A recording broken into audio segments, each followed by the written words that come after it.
Welcome, everybody, to the Wednesday edition of Fantasy Football Today, presented by BetMGM, the sportsbook born in Vegas. Happy Halloween Eve, everyone. Who's in the Halloween spirit? Who's feeling it? Nah, I'm 48. Listen, we're not starting with Halloween. We're starting with your public apology. Ooh, what did I do this time? You need to apologize for your people. Oh my gosh, those monsters. Those two piles of crap who tried to rip Mookie Betts' arm off last night. What? Obviously the whole, you see, Yankees fans are the worst thing. That always gets me when you base it on like 5 fans. But these two people, Mookie Betts in the first inning makes a catch in the stands. The guy holds his arm up, tries to take the ball out of his glove. For how long did that go on? For 5 seconds? At least. It was dangerous. Yeah. It was terrible. It was terrible. And I would like to say that I completely disavow what those people did. They don't represent me. I have nothing but respect for the Los Angeles Dodgers and all of the good people who root for the Los Angeles Dodgers. And I hope we can move forward as a baseball community together. Are you the owner of the Yankees? Why do you need to make a statement like that? Perfect. All right. We got some big news that we did a bonus pod for yesterday, but I'll get Heath's reaction. And Dave's had more time to think about this as well. Jamey should be on shortly. We'll do buy low or heck no. Sell high or no thanks, guy. We'll grade your trades. We'll preview the Thursday night game. That would be the Jets and the Jets and the Texans. They've already played the Vikings. Yeah. Name that league leader. We'll do that game and more. All right, start with the Baltimore news and then the Colts news. Not the Baltimore Colts, though. Baltimore acquired Dionte Johnson from Carolina. Heath, your thoughts? It's not great news for anyone but Lamar Jackson, who looks even just a little bit more likely to win the MVP and finish 4 points better than everybody else in fantasy football this year. I would downgrade. It's so tough to say where Dionte Johnson was valued at this time on the Carolina Panthers, because was it with Andy Dalton or with Bryce Young? I think it'd be closer to what his value was with Bryce Young. I'm not cutting him. I'm certainly not starting him this week. He's going to have a game with 7+ targets before I start him. I'm not sure that will ever happen. Zay Flowers, small downgrade. Rashad Bateman, goodbye. Bye, Bateman.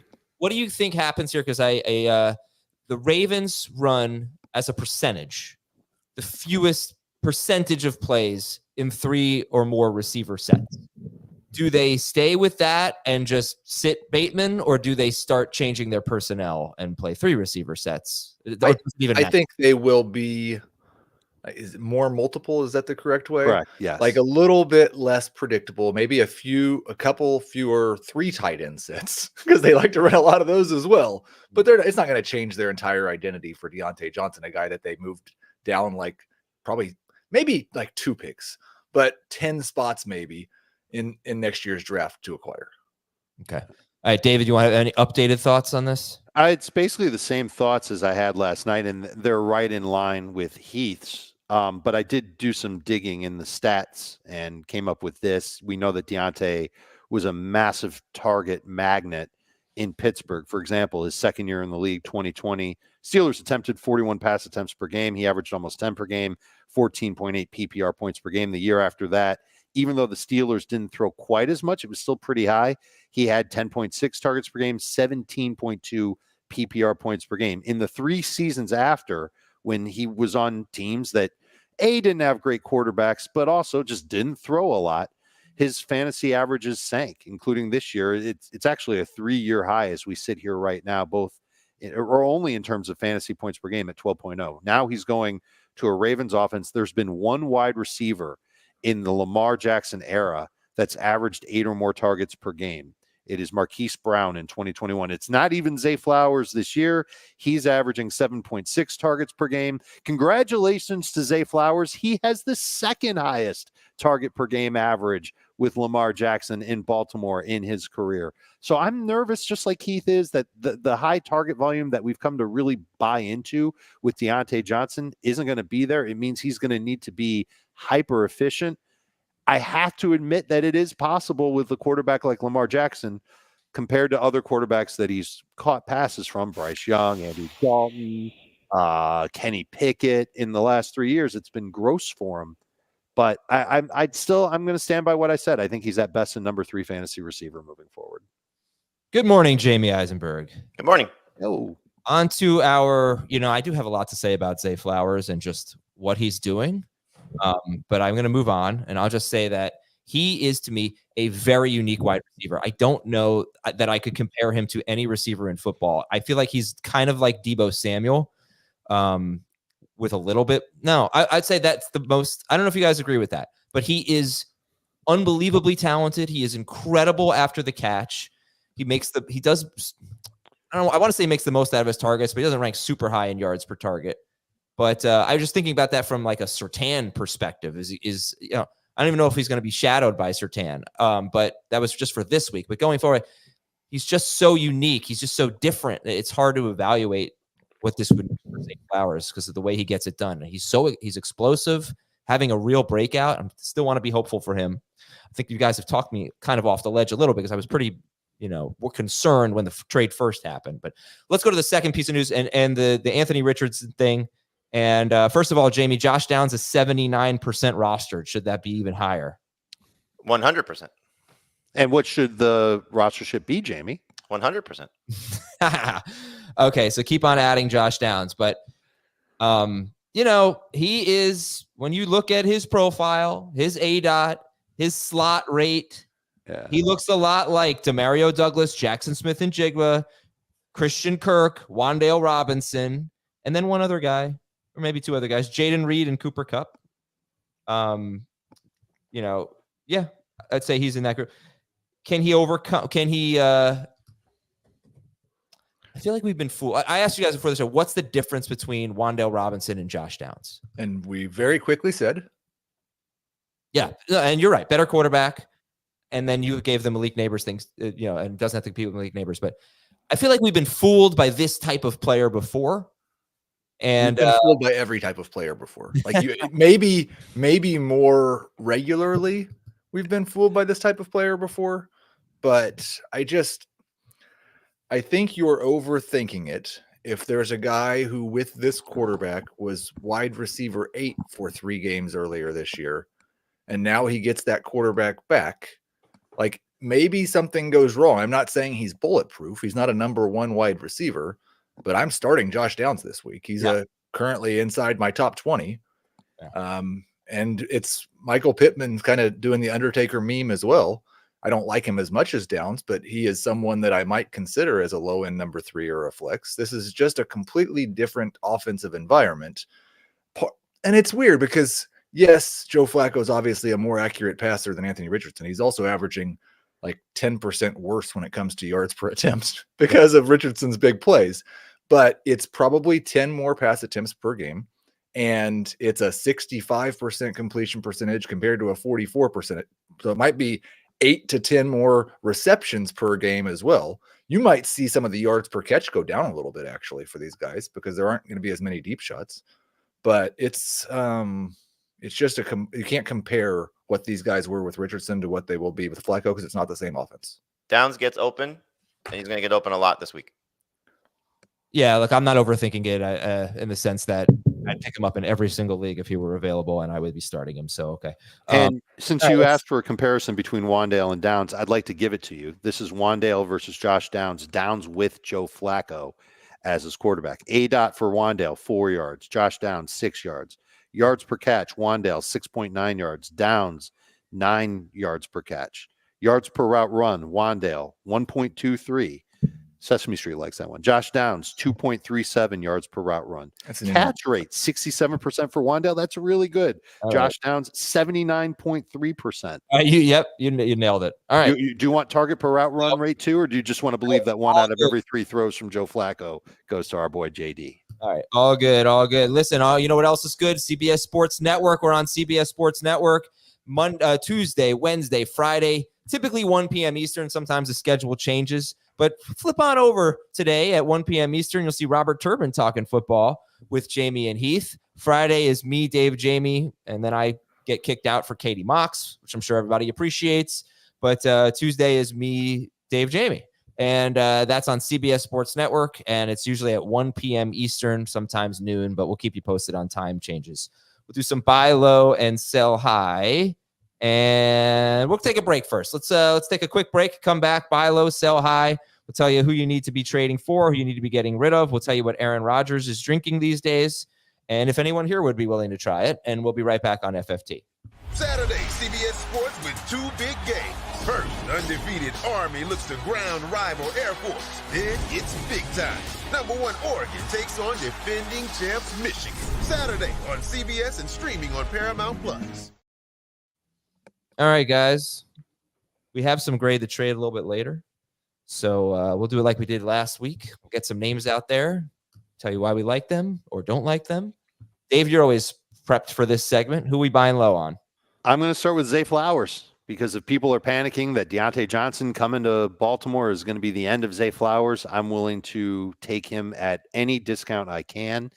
This is the receiver who's been the number 1 target in the Ravens offense to this point. I don't think he's done anything to lose that role. Does he average 7.6 targets per game the rest of the way? Maybe a little bit lower. The average will probably be closer to 7 than 8, but I still think he's going to get volume to a degree, and we know he's explosive. So happy to have somebody like that on my team. So you don't think he loses at all? I didn't say he's going to lose at all, but 7 targets per game, I think, is still well within reach, especially for a guy who is already, what did I say, 7.6 targets per game and the second highest target average for a receiver in the Lamar era. I don't think he drops off whatsoever. All right, let me give you this stat. I shouldn't say whatsoever. I think he does drop off a little, but not to the point where at worst, he's still a top 20-ish type of wide receiver. So Lamar Jackson has 34 or more pass attempts in 4 games. We would take that. We would sign up for that any day of the week. Those 4 games are 3 losses and a 41-38 win at Cincinnati. He has 26 or fewer pass attempts in 4 wins. Of his 4 of his 5 wins. They're 5-3.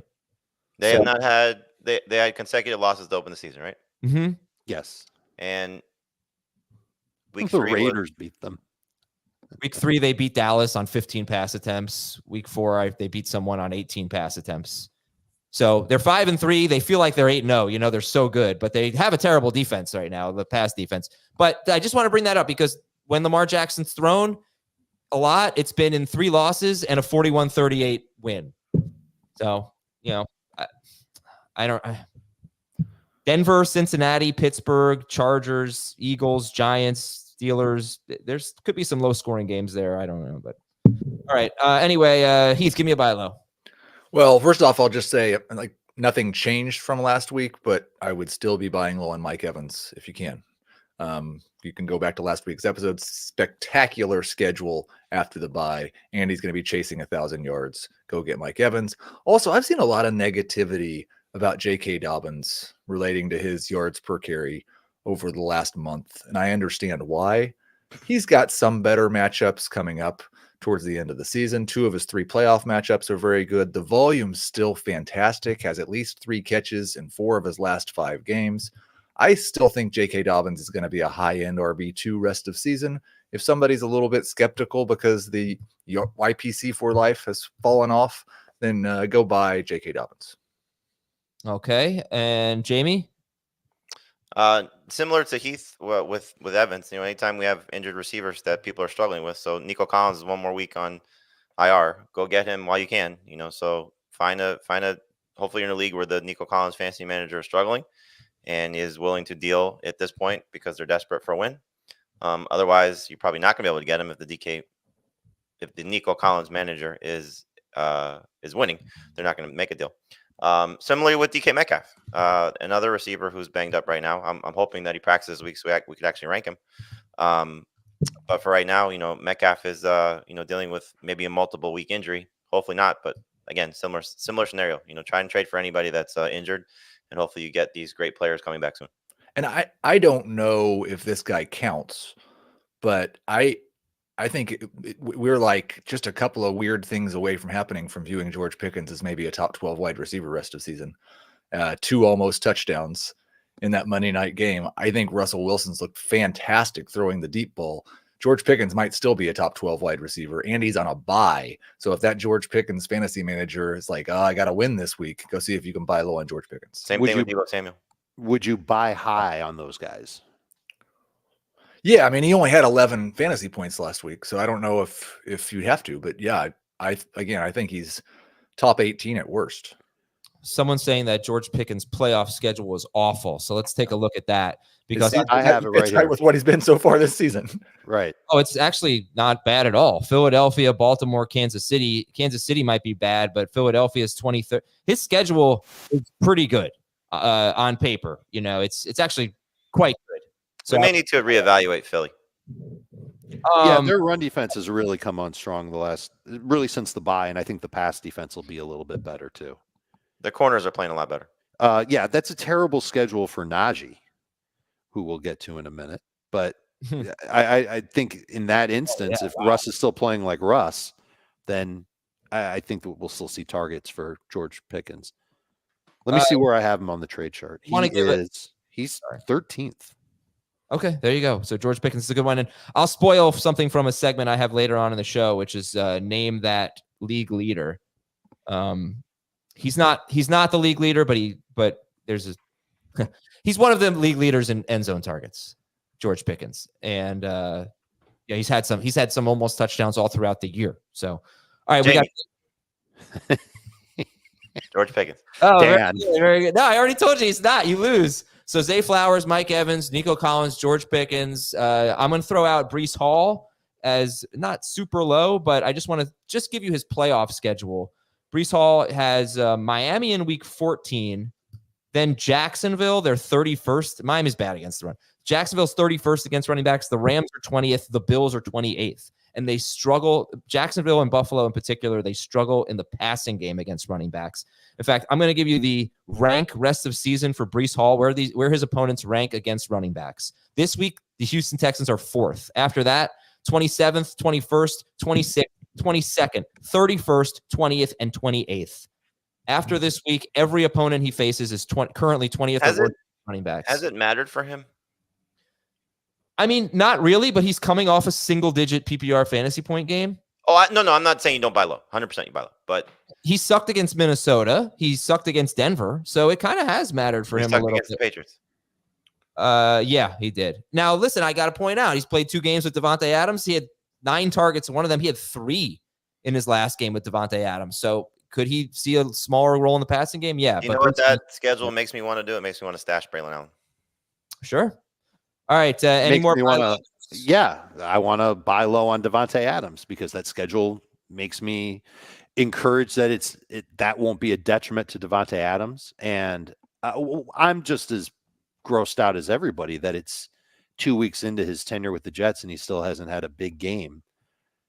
Garrett Wilson's looked better. Garrett Wilson's ranked higher, but I think that Davante Adams has a chance to still bounce back and be close to that guy that we thought he was going to be.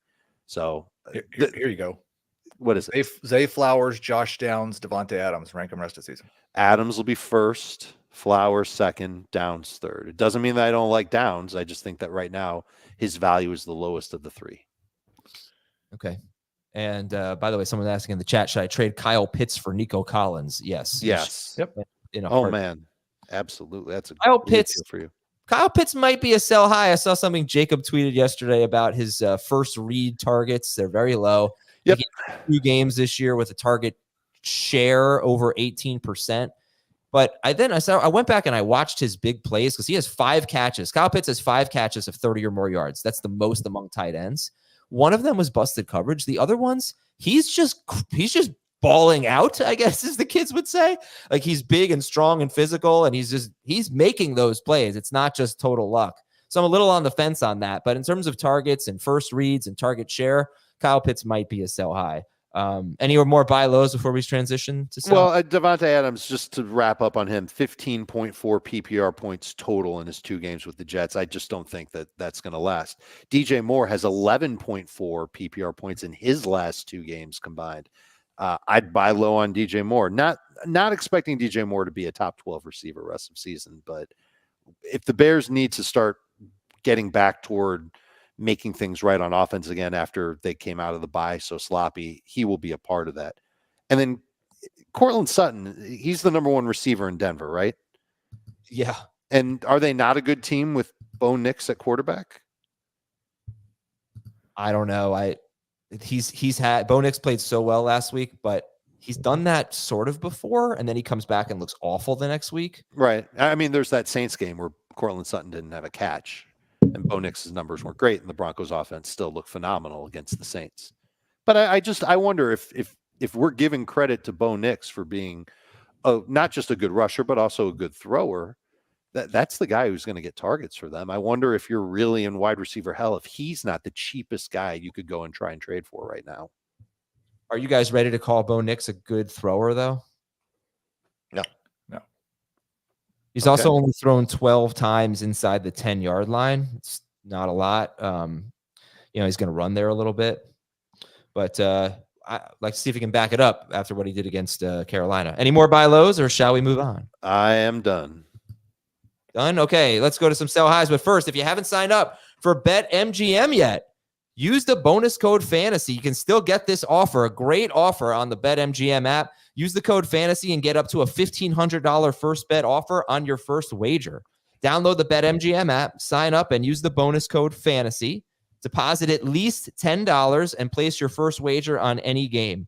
You will receive up to $1,500 in bonus bets if your bet loses. Just make sure you use the bonus code FANTASY when you sign up. Can I start with Heath here? You could. Let's do it. Sell high, Heath. Who we doing? Well, I'm hopeful that this is going to lead you into the Azer stat that we all need. But I've had a lot of people this week already questioning my very low ranking of Matthew Stafford.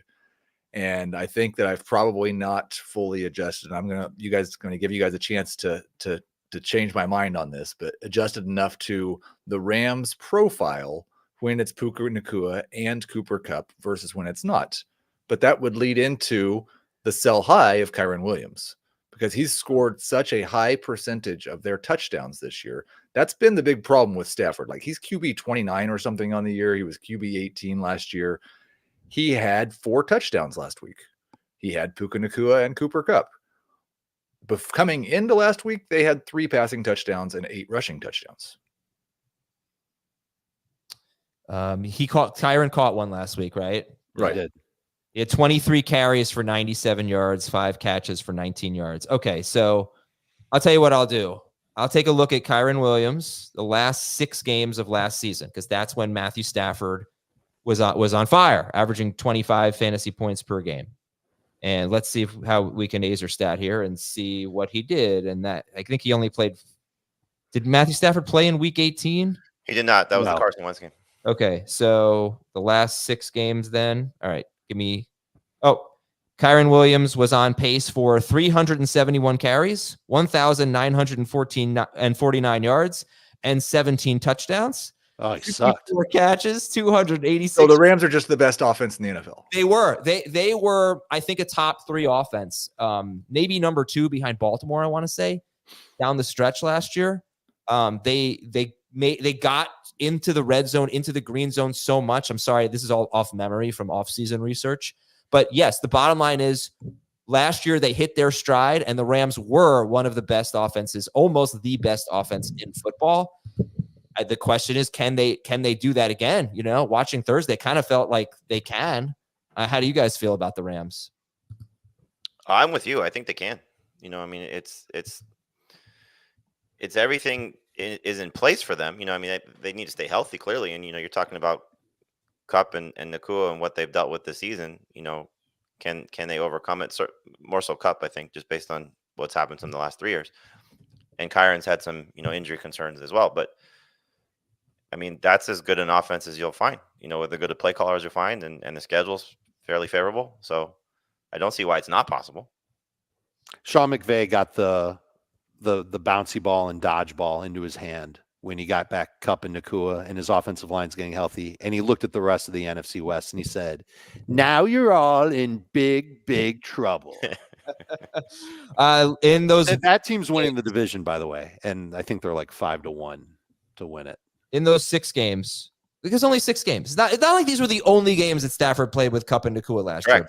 In those 6 games, weeks 12 through 17, they averaged 427 yards per game, which was second in the NFL.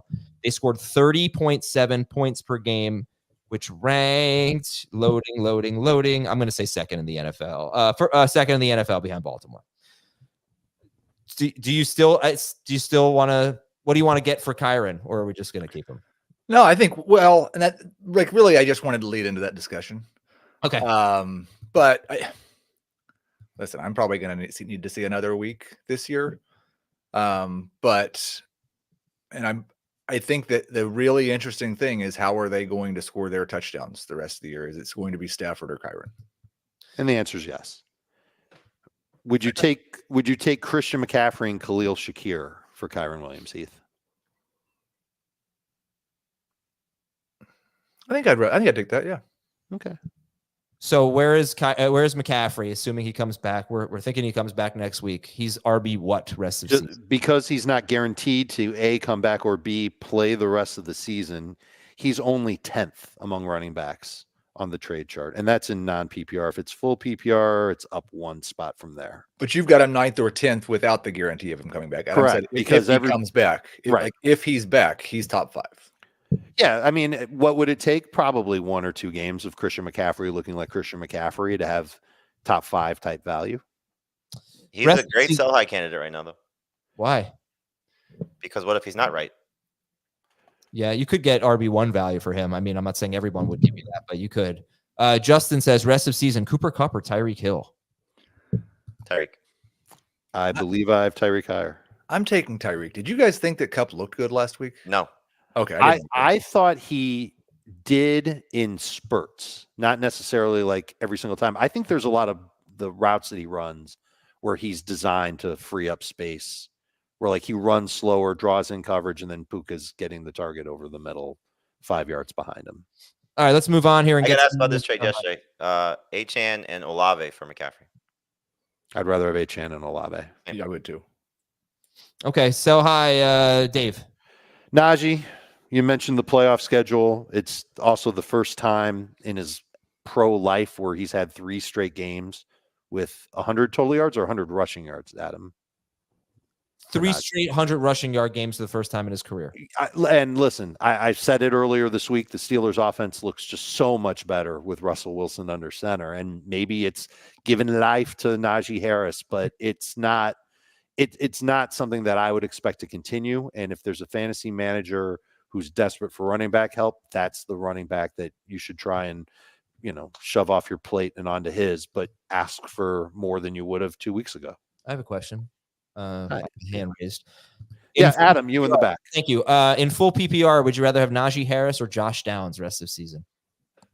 I think Najee's higher on the trade chart. I that probably comes down to just need.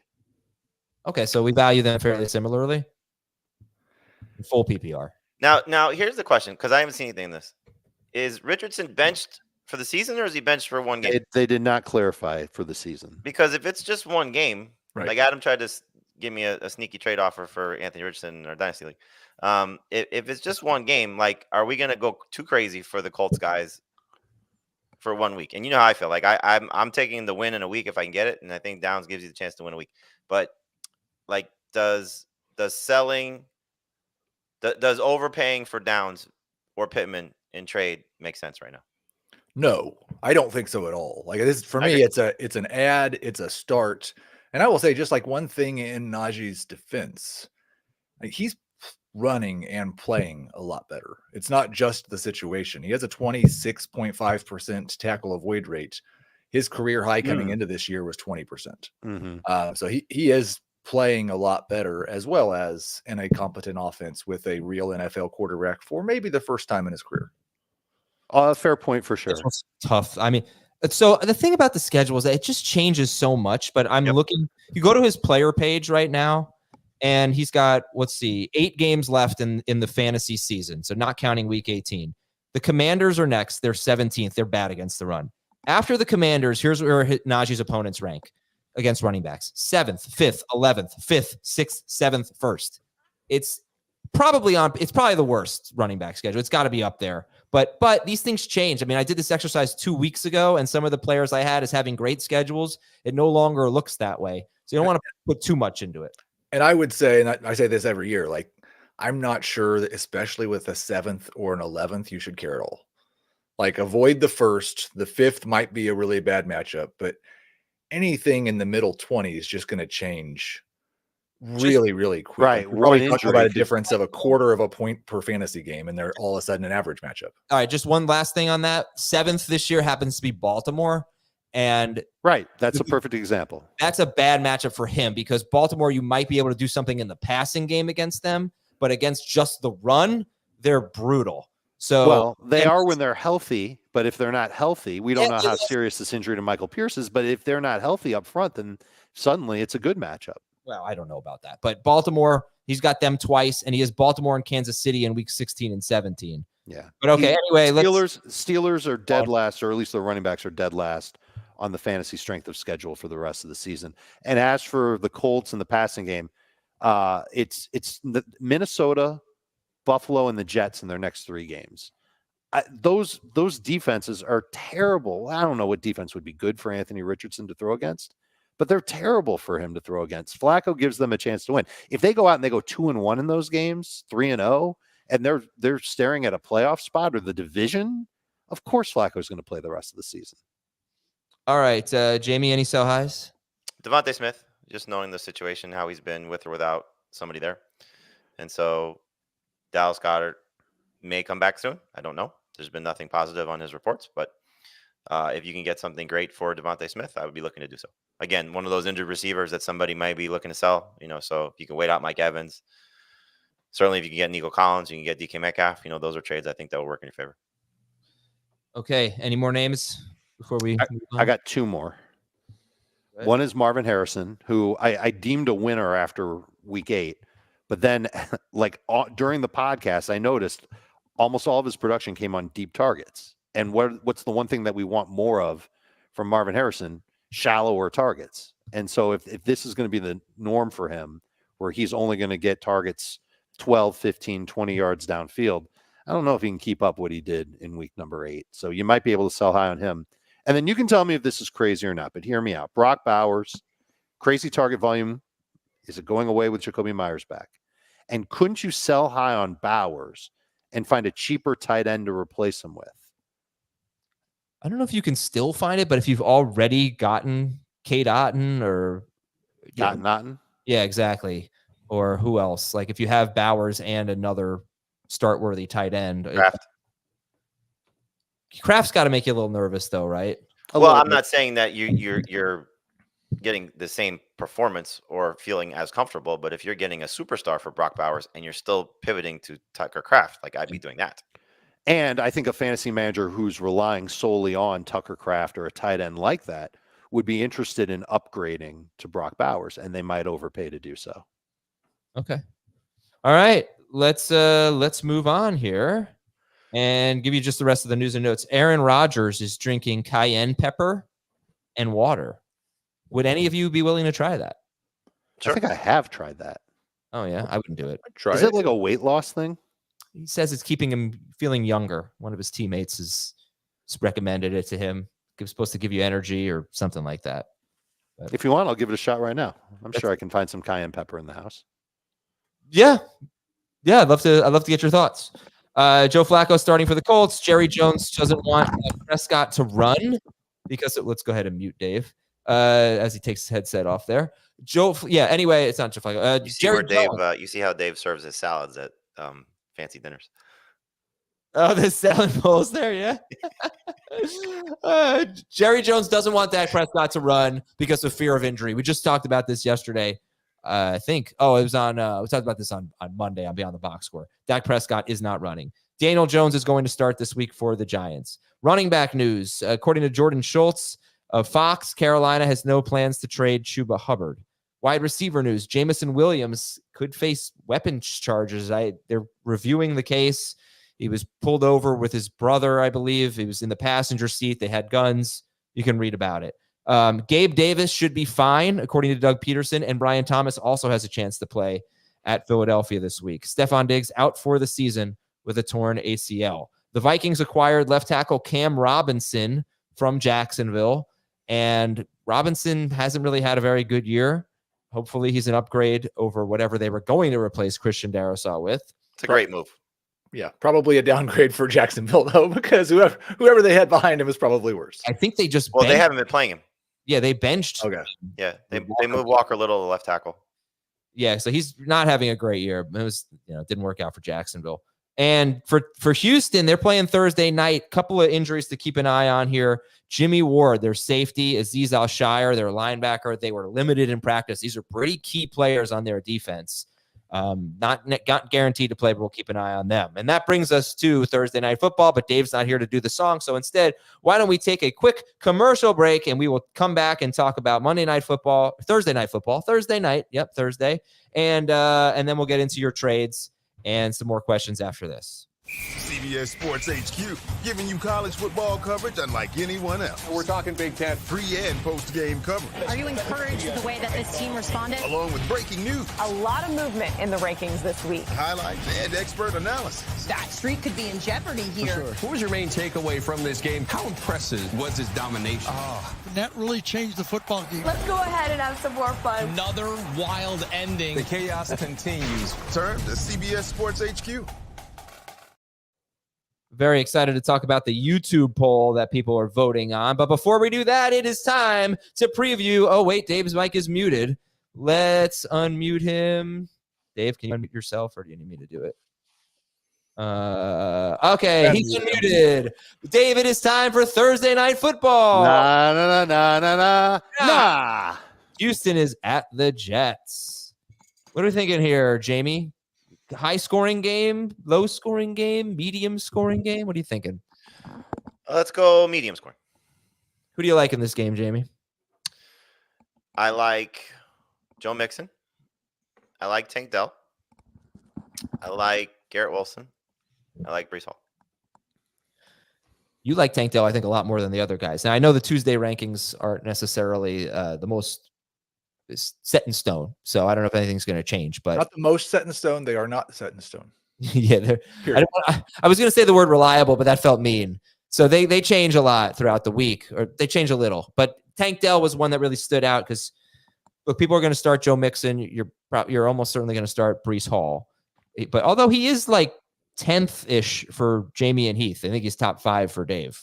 But for Tank Dell, that's a big difference in ranking here. So, Jamey, make the case for Tank Dell. You have him 18th, I believe, and the other guys have him closer to 30 or 36 or so. I dropped him. I think he's like 25th now. But I mean, look, he's going to get fed targets. There's no other way around it. It's not like we're going to see Xavier Hutchinson and John Mechie and Robert Woods, be the focal point for CJ Stroud. So I'm just it's a lot of hope, that he's going to do something with his targets, but it's their most reliable threat at this point, so I don't think, you're going to see Sauce Gardner follow him, and this is still a beat up secondary.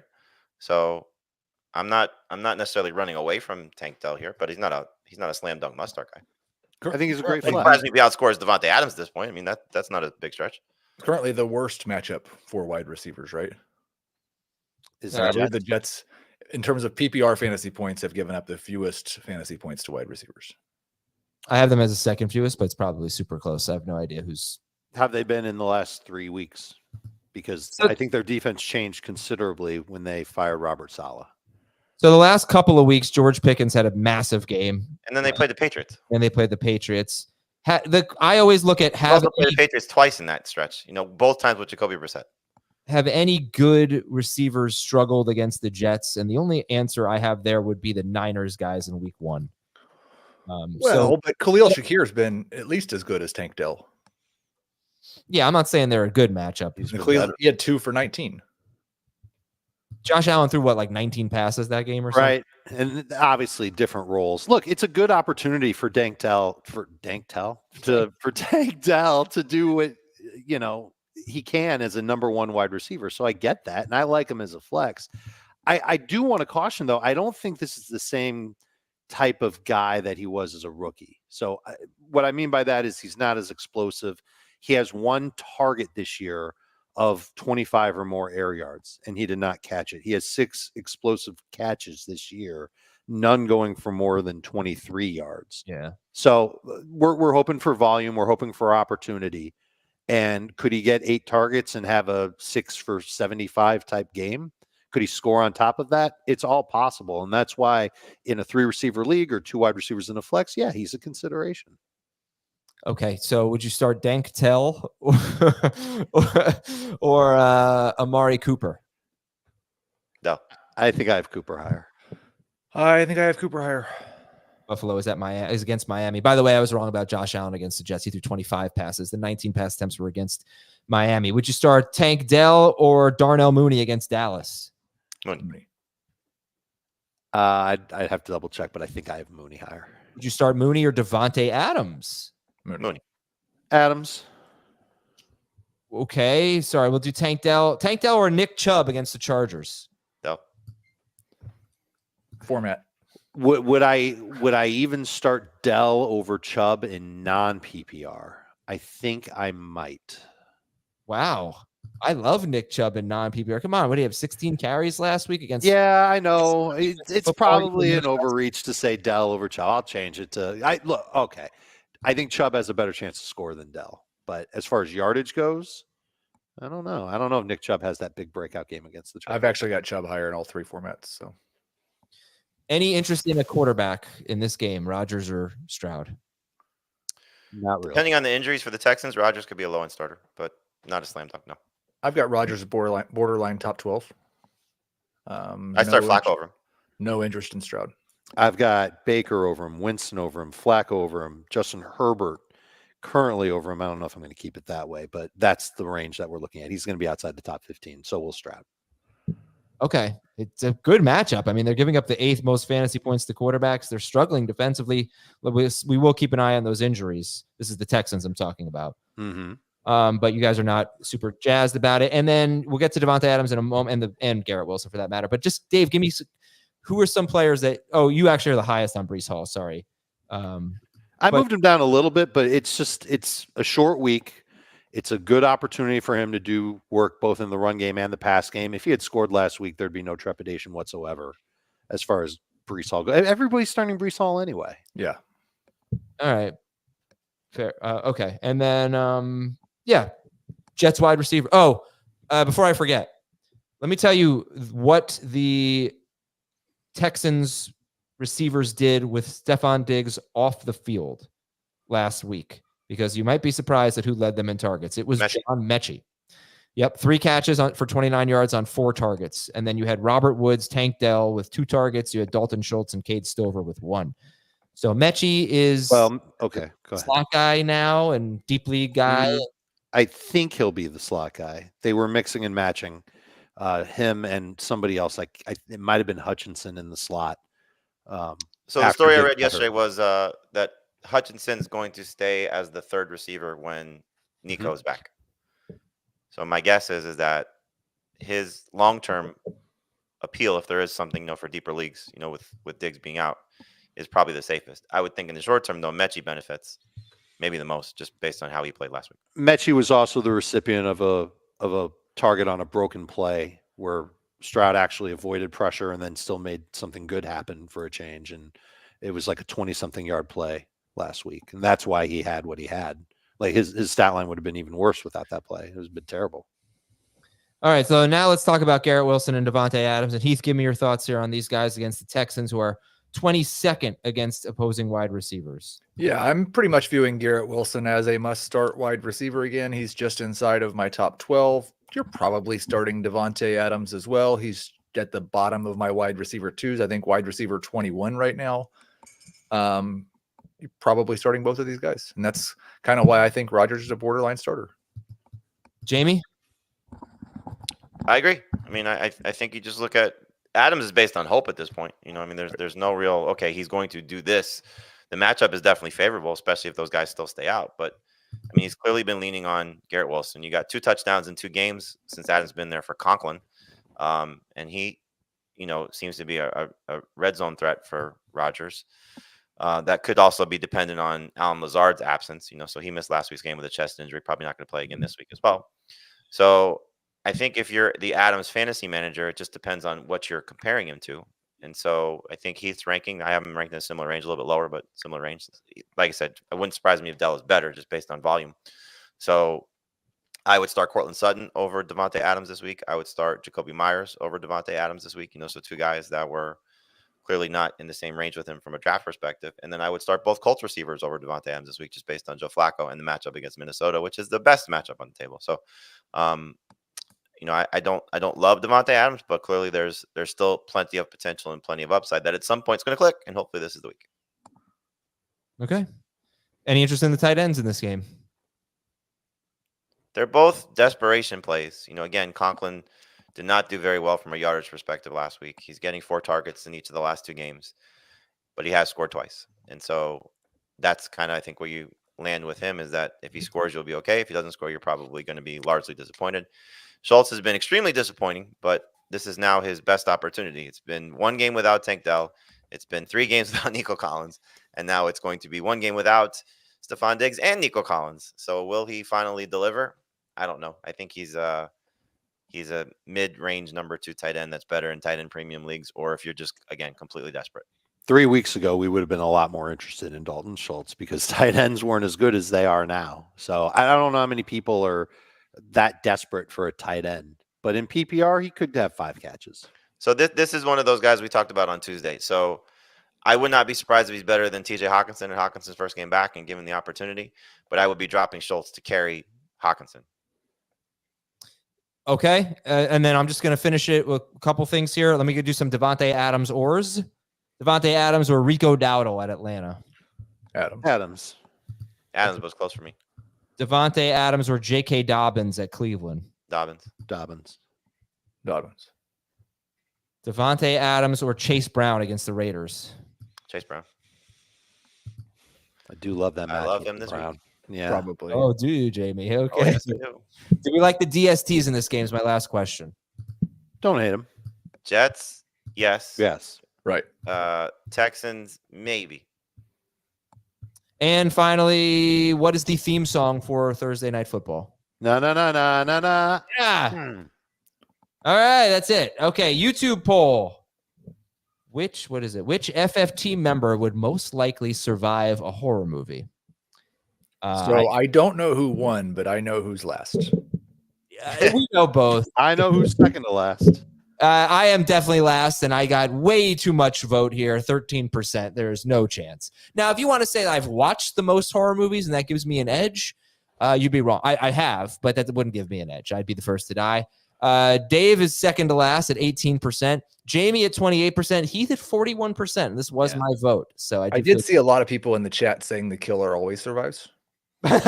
So that's why they voted for me. So that's great. I have the handbook on how to survive the zombie apocalypse, though. So.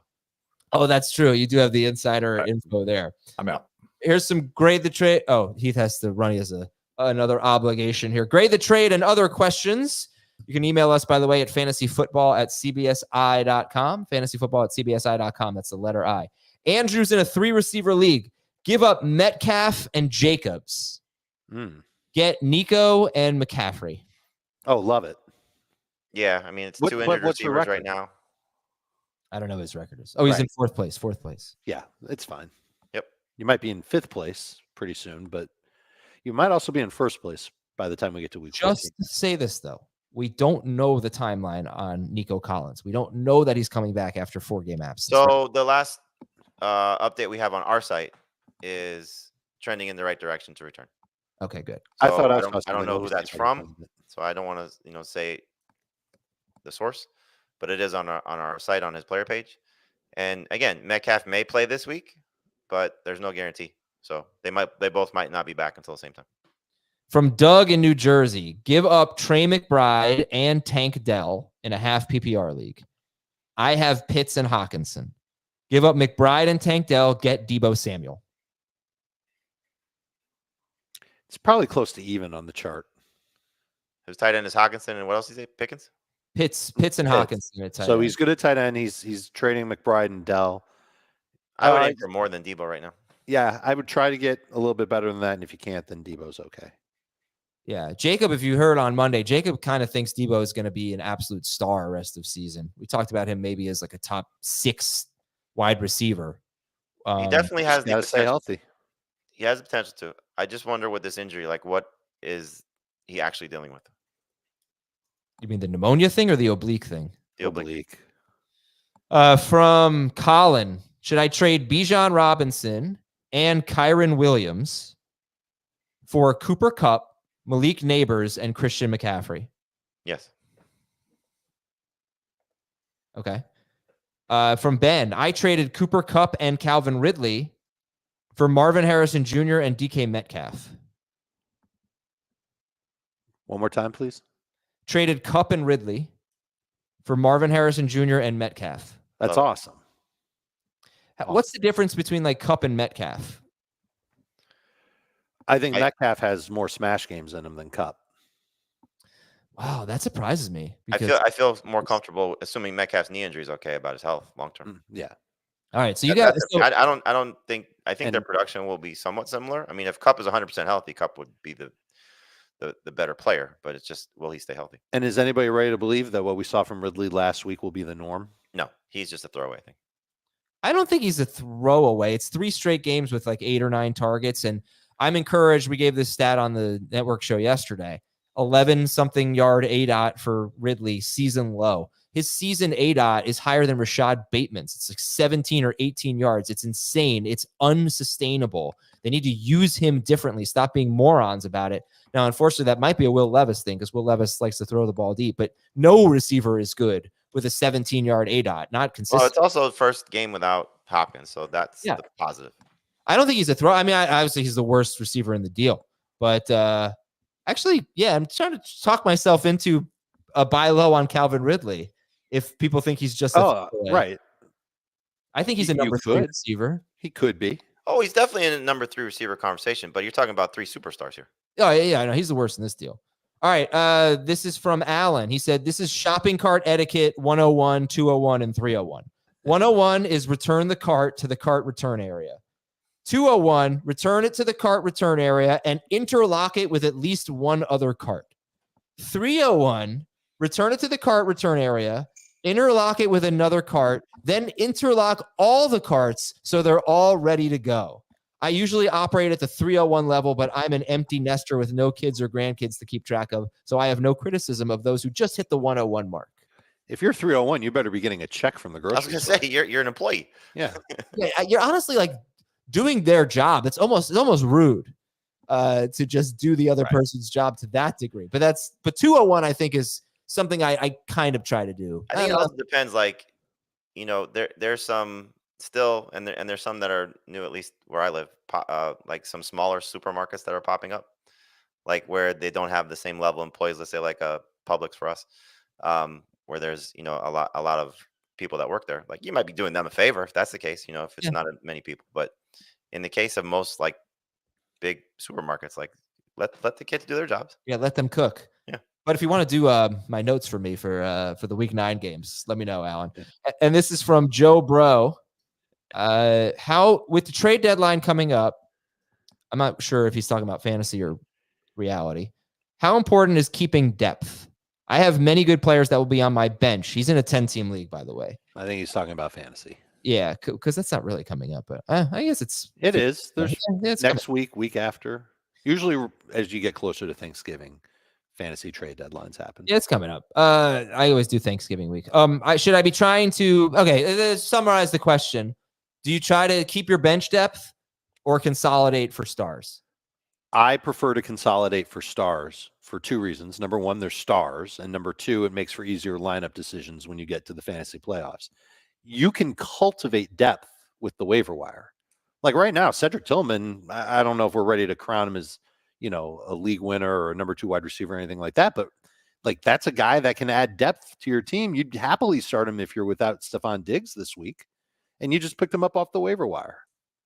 So 10-team league, you want stars. 12-team league, 14-team league, you obviously want a little bit more depth because the waiver wire is not going to be as accessible to help you down the stretch. I think in the case of also 10-team leagues, depends on how many bench spots you have. I mean, I play in 2 10-team leagues, like think of at least 2, where one has a 6-person bench, one has an 8-person bench. The 10-team league with an 8-person bench, you have both. You have stars and you have, a lot of depth. In the case of, most people, it's usually a 6-person bench. So you want to try and turn some of those, middle tier players that are certainly great starters or solid starters into some stars. And especially like if you're lucky enough to be avoiding injuries, they're probably going to come back to bite you at some point, but you may be able to take somebody's best player and give them 2 starters that they can need right now. So in a 10-team league, it's a lot easier to get away with not having great players on your bench if you can turn them into, top 5 players at their respective positions. All right, here's a little buy low or heck no from the Twitter audience. Buy low on Nick Chubb. Buy low or heck no? Very low, yes. Agreed. What's your like hesitation? if you can turn a receiver needy team and give them Cedric Tillman for Nick Chubb, that's a great trade. And I think you'd have to give up more than that in trade for Nick Chubb. But what's your hesitation? What if I said to you, Nick Chubb just got 16 carries? He's dominating the running back touches. We certainly expect this offense to be better now. Why wouldn't I? I don't expect Nick Chubb to be like 5 yards per carry, but why wouldn't I want Nick Chubb on my team? Why isn't this the most obvious buy low in fantasy? Because have you seen any evidence through 2 games of him being explosive? Like physical, yes, we've seen that, and that's great. But like, can he break away? Have we seen a lot of like 10-yard runs from him? I'm genuinely asking. I don't think we saw it in the first game. I don't know. I haven't watched his tape. I think Dan I watched can look it up to see. Dan watched it, said he was impressed. Like he doesn't look like as explosive, but the vision, he said, is like Sure. I believe that. I also believe that now that Jameis is under center, this coaching staff will have the confidence in calling more pass plays. And that's what Ken Dorsey got fired for in Buffalo, by the way. And he's calling the plays now in Cleveland. They'll still run the ball. But if he gets like pretty much every carry. All right. So he is also doing this, to be fair, with Jerome Ford hurt. Not that Ford is going to be that much of a difference maker, but I think they probably feel more comfortable with Ford as a change of pace back as opposed to Dionte Foreman, who's more of a Nick Chubb type of runner. All right. Julio Pena says buy low on Travis Etienne, and a BLT is the most versatile sandwich. You can have it at any time of the day. He's right on the BLT. Point. Yeah. You should be able to try and finagle ETN off somebody's team for cheap. You're hoping that he actually like plays again. I think he will. I just don't know what team he'll do it on. I'm not making any ETN offers. I like what is his role going to be? 10 carries, 4 catches. That's not terrible. No, but just like a total bust to me. It could be as simple as him starting to break away on some key runs, and all of a sudden Tank Bigsby is a role player again for the Jaguars. Okay, that's the thing. Like ETN hasn't been good to begin with, right? He's been fine some weeks, but why would he make Tank Bigsby a role player when because if he comes back and he's healthy and he's spry and the Jaguars a better rusher, doesn't he? Bigsby's not going away. There's no way. I didn't say he's going to get benched, but it's not going to be it. I'm saying in this imaginary world where ETN comes back and he's explosive, then he could be the 1A. When they came off the Houston game where Bigsby had 7 for 90, that was when the thought was Bigsby was going to be their running downs guy and ETN was going to be their pass downs guy. And then ETN got hurt soon thereafter. And they both, yeah. David says, trying to buy low on Isaiah Pacheco. I think with even how good Kareem Hunt has been, it's hard to see him not get his role back or almost fully back. I like it. You just have to do it at a dirt cheap price. Like of all the players that we've talked about in this segment, he should be had for the lowest amount. Pacheco? Yep. No story. Oh, look at this. Injury update on Isaiah Pacheco. Okay, I'm going to go read this article and get back to you. Chase Brown and Jalen Waddle from KSNE fan. Chase Brown and Jalen Waddle. Buy low or heck no, guys? Buy low. Heck no. On which ones? On both of them? On Waddle for me. I wouldn't trade for Waddle. Okay. This article is giving me absolutely nothing. This is like a garbage article. All right. And then James Cook as a buy high. What do you think about James Cook as a buy high? Yeah, I mean, like anytime you're getting players that are performing well and hopefully will continue to perform well, if you're comfortable enough paying up for them, then sure. You know, it's it's most likely going to be a receiver for running back, quarterback for running back, package some sort of deal, to go running back for running back. Like, I wouldn't be giving up somebody of equal value for James Cook or someone who I value that's going to have similar production the rest of the season. That's just a waste of a trade. But if you feel like, okay, at some point James Conner's injury history may come into play, or Aaron Jones's injury history may come into play, and somebody values that player more so than James Cook, then sure, those type of trades I would make. But I don't think you're giving up somebody of significance to get James Cook at the same position. Would you rather have Malik Neighbors or James Cook? Neighbors. Really? That's so interesting. I think I'd rather have Cook. I don't know. You guys, I kind of called you out a little bit last week on being too low on James Cook, and I understood going into last week why there was hesitation. But 17 carries, 111 yards, 2 touchdowns, 3 catches for 22 yards. You can have some questions about the catches. I would say the Bills have been in such weird game scripts all year. They've been in so many blowouts that I'm still hopeful that Cook can be a 3-catch guy on a weekly basis or pretty close to it. But he's just awesome. And I'm not convinced that he's not going to get all of the goal line work, but I don't think he's coming off the field necessarily for Ray Davis. Like, there'll be a little bit of a split. Allen will work in there. Ooh. I think he's scoring more touchdowns. Dog likes it. I think he's scoring more touchdowns the rest of the season than Malik Neighbors. I guess it's probably format specific. I just look at it like the wide receiver position is so beat up right now. And if you have a star there, like, I'm not giving that up. All right. All right. That can do it for today's show. I had, let's do 1 minute on name that league leader. Name that league leader. Passing yards per game. Passing yards per game? Yep. How many games played? It's all of them. It's not like a trick question. It's right. You're who? Russ? No. Is Cousins up there? It's Geno Smith by 1 yard over Baker Mayfield. I was down to either Baker or Cousins, and I thought about Geno, and I thought, I know he's up there in attempts. I didn't think he'd be up there in yards too. Okay, Geno. Schaefer guessed Baker. Very good guess. Dak Prescott is third, by the way. Passing yards per attempt.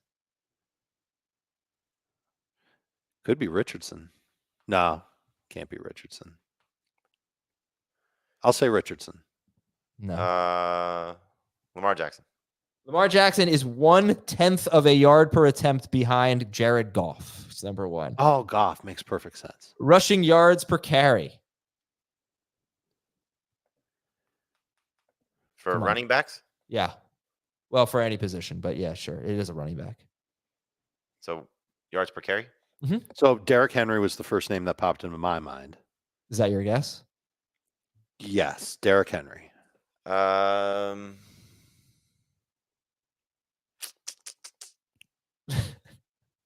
Isaac Aranda. It's Derrick Henry. 6.5 yards per carry, 1/10 of a yard ahead of Jahmyr Gibbs. We have 10 running backs right now averaging 5 yards per carry or better. In 2023, there were 6 through the first 8 weeks. But in 2022, there were 12 through the first 8 weeks, but we ended up with only 6. Some of this efficiency is going to come down. Derrick Henry and Jahmyr Gibbs are not going to average 6.5 yards per carry. Your league leader in yards per route run. He's very good. He's very good? Yeah, it's not a trick. A.J. Brown. Jefferson. A.J. Brown is correct. Oh. And your league leader in end zone targets. There are 2 players tied for 11 end zone targets. One of them is not playing this week. One of them is playing on a different. And you said it's not Pickens. So one of them is playing on a different team this week. One of them is not playing this week. Does it mean that he's on bye, or does it mean that he's hurt and playing on a different team? Dionte Johnson? Dionte Johnson. Ooh. He's not going to lead the league in end zone. Oh, you're right. He's not playing this week. Mike Evans? Mike Evans. There you go. Good job, guys. Impressive stuff. Thank you all for watching and listening to Fantasy Football today. We're back tomorrow with Start or Sit for the AFC home games. And with any luck, a recap of my first ever Yankees World Series game. I'm hoping to go tonight. Would be super fun. I'll let you all know. We'll talk to you tomorrow on Fantasy Football Today.